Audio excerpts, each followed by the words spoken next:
One human body produces less power than a household toaster, yet fragile aircraft have crossed open water using nothing else. The margin between flight and collapse can be one gust, one exhausted muscle, or one bad turn.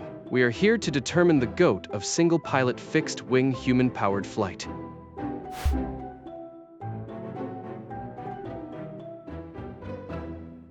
Single-pilot fixed-wing human-powered flight means one pilot supplies every bit of propulsion while controlling a conventional winged aircraft. No engine may help, and stored energy cannot quietly do the hard work. The field rewards takeoff, control, efficiency, endurance, and useful distance. The power budget is merciless. A trained cyclist can sustain only a few hundred watts for hours. An aeroplane must turn that modest output into thrust, overcome drag, carry the pilot, and preserve enough margin for steering in gusts. That is why these aircraft grow enormous wings while becoming absurdly light. A long wing reduces induced drag, the penalty created by swirling air at the wingtips. But every extra meter adds structure, flexibility, and more surface for the wind to bully. They also fly at a low Reynolds number, where viscosity strongly influences the slow airflow over thin wing sections. Air can separate from the surface surprisingly easily. A shape that behaves beautifully on an airliner may waste precious power here. Control is as difficult as efficiency. A strong control surface adds weight and drag. A weak one may not defeat a crosswind. The best machines inhabit calm mornings, low altitude, smooth inputs, and pilots who remain precise while working near their physical limit. So the GOAT cannot be chosen by distance alone. The flight must be authentically self-powered, controlled, demanding, and influential beyond one lucky attempt. Enduring originality, reliable evidence, the previous frontier, and whether the aircraft finishes under control all matter. For decades, prizes turned that brief into sharper tests. First came verified takeoff, then a controlled figure 8, speed, and a crossing over open water. Each success solved one problem and exposed the next obstacle that muscle alone had not conquered.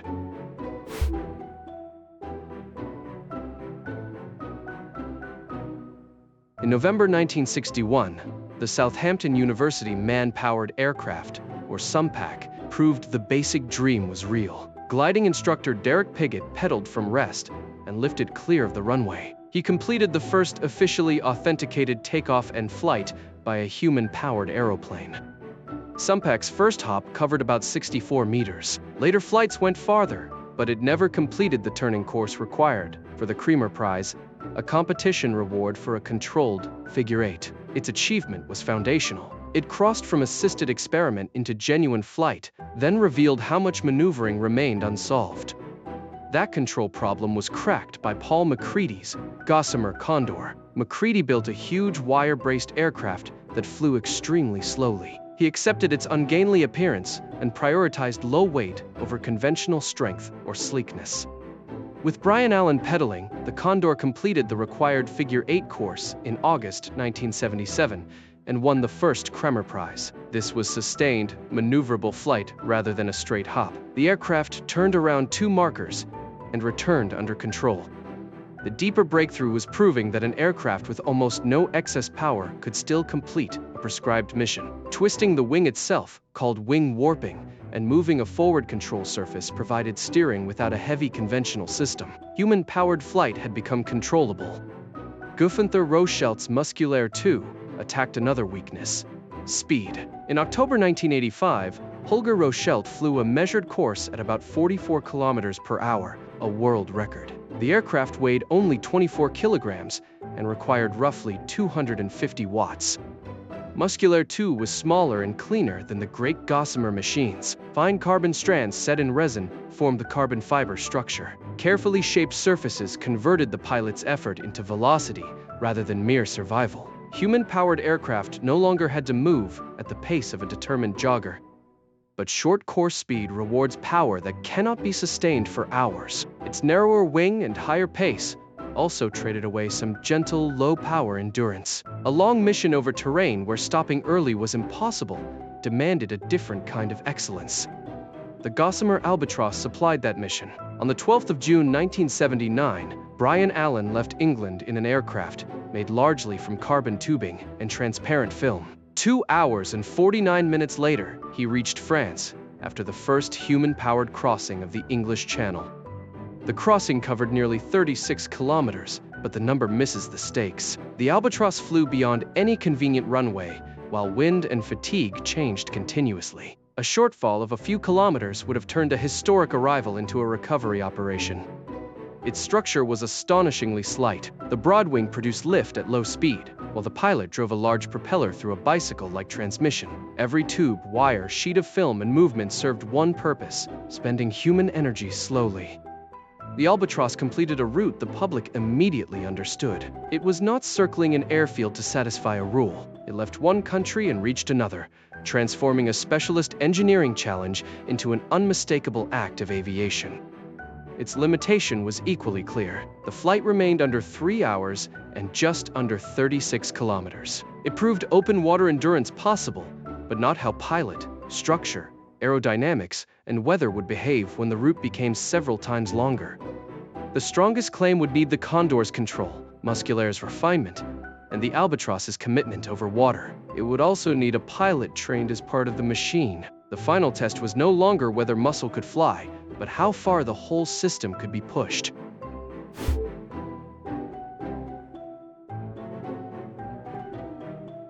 Daedalus 88 is the GOAT of single-pilot fixed-wing human-powered flight. On the 23rd of April 1988, it combined every victory in one Aegean flight. Those victories included takeoff, control, efficiency, and endurance.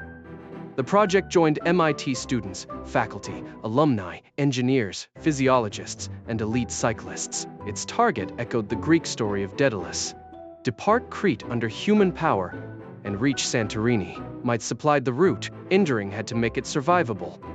The team first built the Light Eagle prototype and flew it repeatedly over the dry lake bed at NASA's Dryden Flight Research Center. Those tests trained pilots and exposed how a wing this light could bend, twist, and interact with the controls. Instrumentation recorded motion, structural vibration, airspeed, and the power needed to remain aloft. Ordinary rigid aircraft assumptions were inadequate. In a machine this flexible, the wing did not merely carry the controls. Its movement changed how they behaved.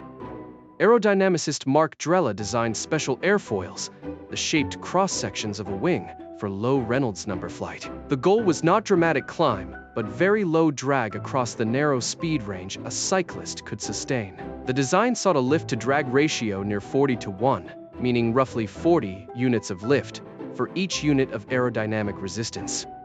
The two mission aircraft shared the same extreme proportions. Daedalus 88 weighed about 31 kilograms, yet spanned roughly 34 meters. Carbon fiber composite carried the loads, and mylar, a very thin polyester film, formed much of the skin. Pedals, chain, and shaft drove a large, slow propeller. The pilot's legs were the only engine.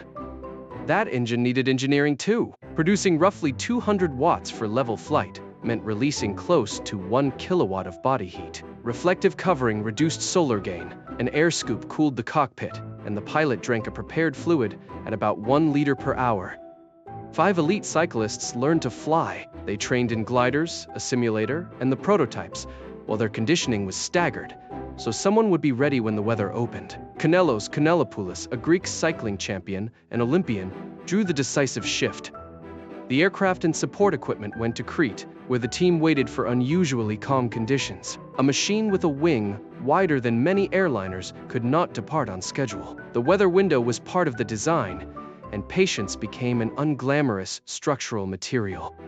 Soon after 7 in the morning, Kanellopoulos accelerated along the runway at Heraklion under his own power. The aircraft lifted without a tow. Ahead lay more than 100 kilometers of open sea, with support boats below, but no substitute source of thrust above.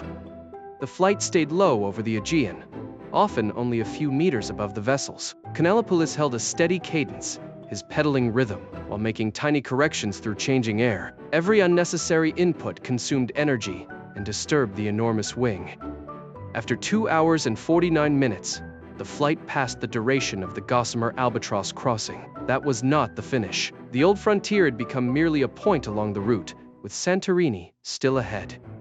The aircraft crossed the Aegean and covered more than 115 kilometers in total. The official duration was 3 hours, 54 minutes, and 59 seconds. It more than tripled the albatross distance and extended human-powered flight to nearly 4 continuous hours. Near the beach at Santorini, the elegant attempt acquired an inelegant ending. Increasing gusts damaged the tail and wing, and the aircraft came down in the water about 7 meters short of shore. Kanellopoulos was unhurt and swam the last few meters. That failed landing is its most important limitation. Daedalus did not complete the route with an intact arrival, and it benefited from a carefully chosen weather window. The aircraft was too delicate and weather-dependent for practical transport. Records can be decisive without pretending to be products. Yet the comparison with the Albatross is overwhelming. Both pilots committed to open water with almost no reserve. The Albatross proved a crossing possible. Daedalus sustained the effort longer, traveled more than 3 times as far, and used a more aerodynamically refined system. Its advantage was not one miracle component. Airfoils reduced drag, carbon structure reduced weight, flight testing exposed flexible dynamics, physiological planning sustained the pilot, forecasting, logistics, training, and support operations turned those gains into one usable morning. The project also escaped its niche. Test knowledge fed later high-altitude, long-endurance aircraft, where huge flexible wings again had to fly efficiently on limited power. TEM members carried those ideas into unmanned research aircraft and lightweight composite designs. Measured against the full field, the verdict is qualified but firm. Sumpac made authentic flight real. The Condor made it controlled. Musculaire 2 made it fast. The Albatross made it consequential over water. Daedalus 88 combined those advances and moved the frontier farther than any rival. That is why Daedalus 88 deserves the GOAT title. It never made muscle-powered travel practical. Instead, it measured something more astonishing than any rival: the distance between one human body and the open sky.